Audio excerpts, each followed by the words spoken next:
Hola, ¿cómo están?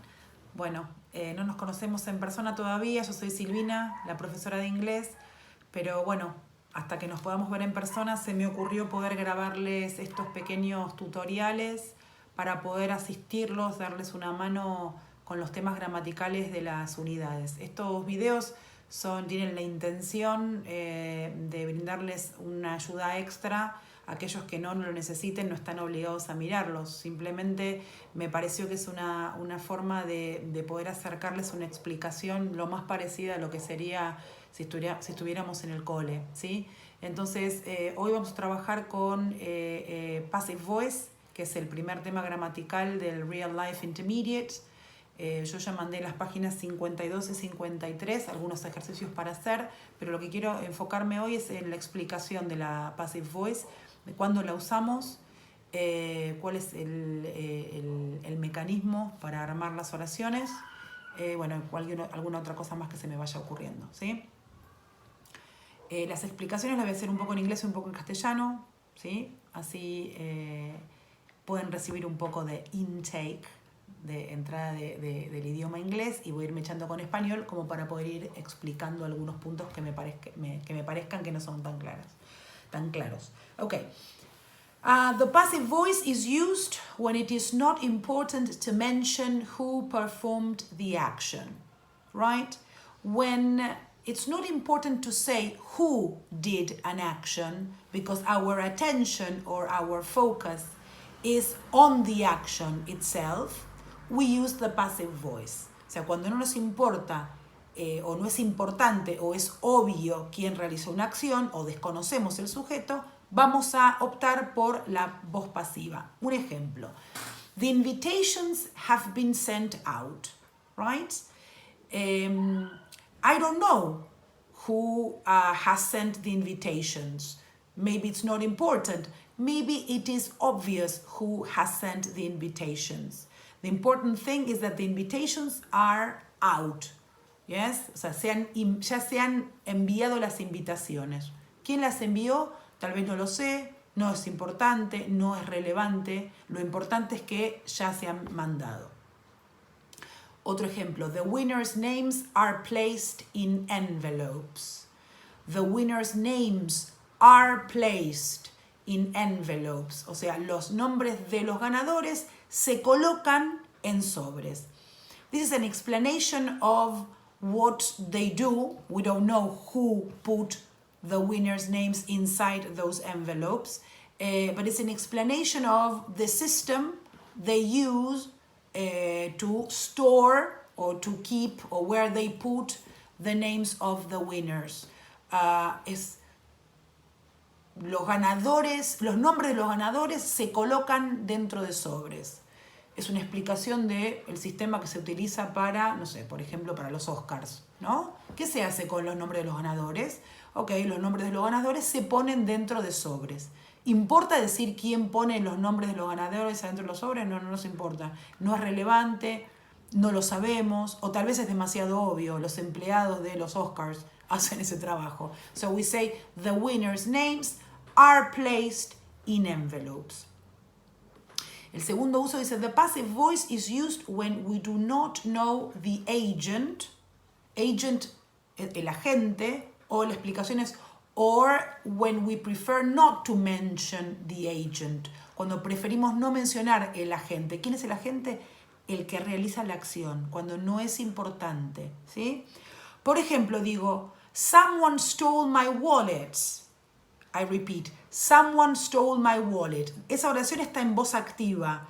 Alguien me robó la billetera. La versión pasiva de esa oración sería, my wallet was stolen last week. My wallet, mi billetera, was stolen last week. Mi billetera fue robada la semana pasada. Nosotros diríamos, me robaron la billetera la semana pasada.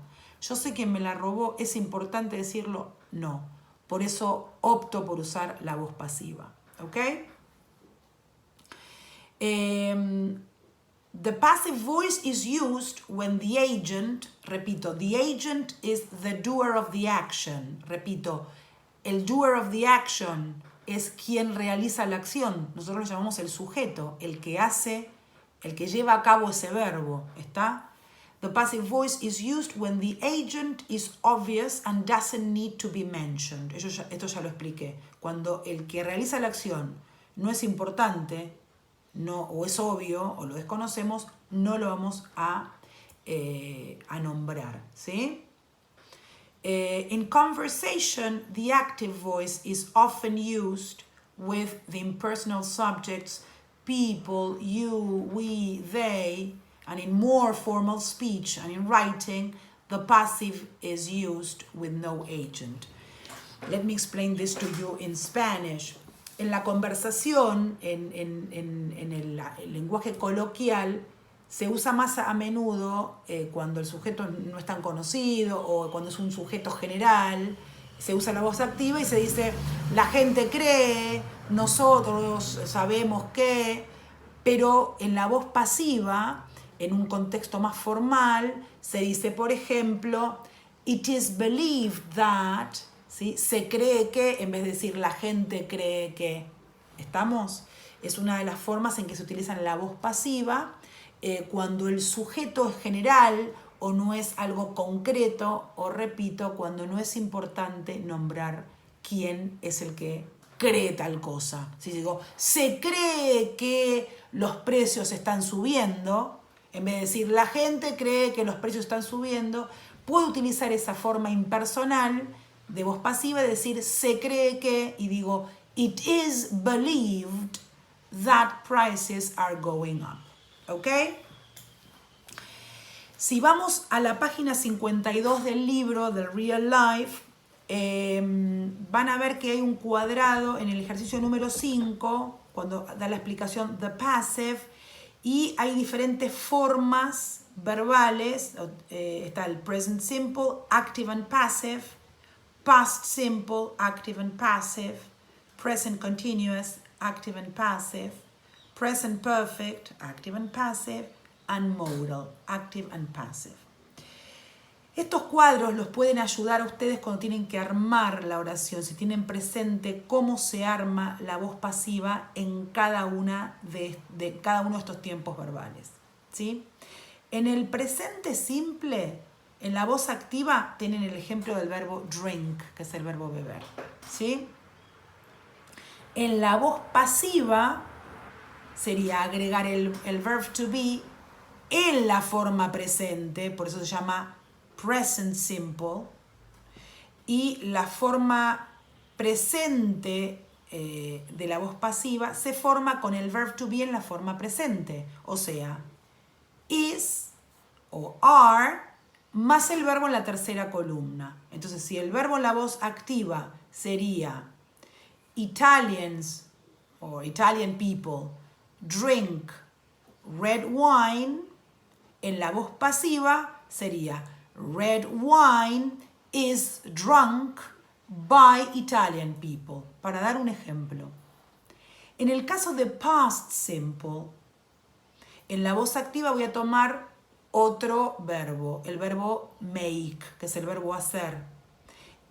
En la forma pasiva lo que voy a tener que hacer a ese verbo es agregarle la forma del verb to be en pasado, was o were. Entonces voy a decir, por ejemplo, Fiat cars were made in Italy, or, bueno, también puedo decir are made porque son hechos, ¿sí? Al día de hoy se siguen haciendo. Si uso la voz pasiva es porque quiero referirme a una acción que pasó en el pasado. Entonces puedo decir, por ejemplo, no sé, The Mona Lisa was painted by Leonardo, right? Da Vinci. ¿Y por qué voy a usar voz pasiva en pasado? Y porque es una acción que transcurre en el pasado. Porque digo, fue pintada, ¿ok? En el caso de present continuous, es cuando quiero hablar de una acción que está siendo realizada en este momento. Yo puedo decir en la voz activa, the engineers are making a bridge. Los ingenieros están haciendo un puente. Pero si quiero poner el foco de atención en el puente y no en los ingenieros, que es obvio que son los ingenieros los que hacen un puente, voy a decir, por ejemplo, a new bridge is being built in the area. Digo, un nuevo puente está siendo construido. ¿Y por qué opto por la voz pasiva ahí? Porque me importa más hablar del puente, la acción, lo que está sucediendo, que quién lo está realizando. En el present perfect, el ejemplo de present perfect, lo que voy a hacer es, en vez de decir, supónganse, they have canceled the concert, ellos han cancelado el concierto.